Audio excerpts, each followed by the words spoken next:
Man, cops are the worst. They suck. They are poorly trained. They're out of shape. They're bullies. They don't know what they're doing half the time, and they abuse their authority constantly. And they're always in the news, getting arrested, doing something violent to somebody. Probably better off without them.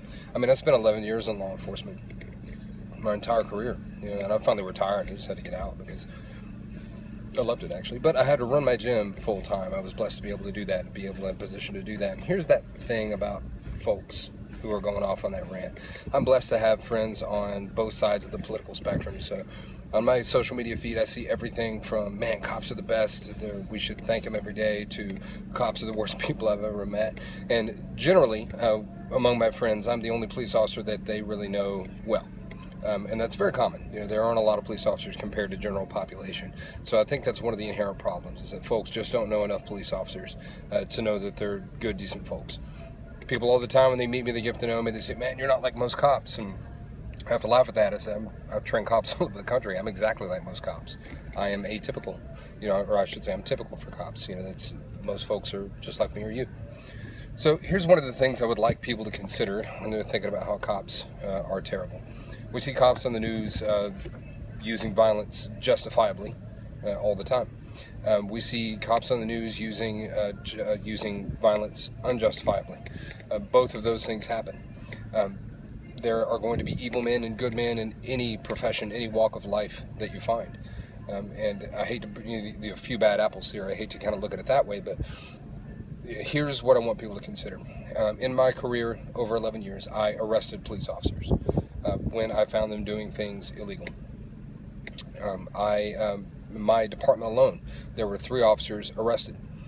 All of them were on felony charges. One was arrested for fraud, forging documents. One was arrested for collecting child pornography, for all things. One, the police chief, was arrested for importing drugs from another country, steroids and Xanax or something. So, yeah, they're out there. And here's what people seem to miss.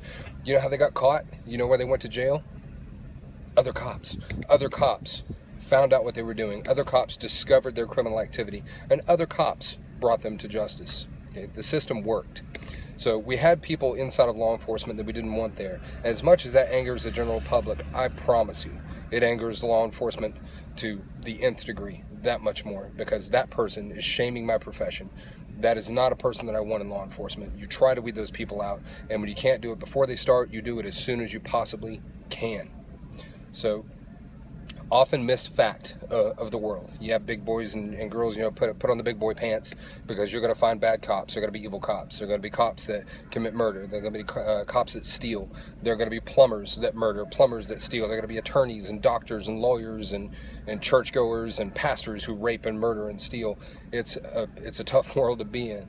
But when I hear people say things like, cops do this, cops are like this, I understand where they're coming from, because I've heard the mentality before, only it sounded different.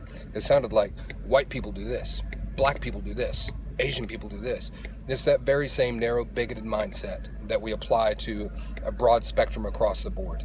It's an unfortunate way of thinking, but it's very typical human nature to do that. We look at what we don't know, we look at one group, and then we apply everything to that group. It's unfortunate, but that's the way it goes.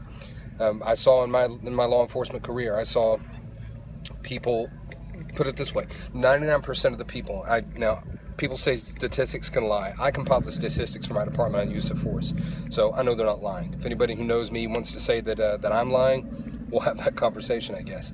But of all the people that we encountered in my department, we arrested about 1.5% of all the people that we encountered.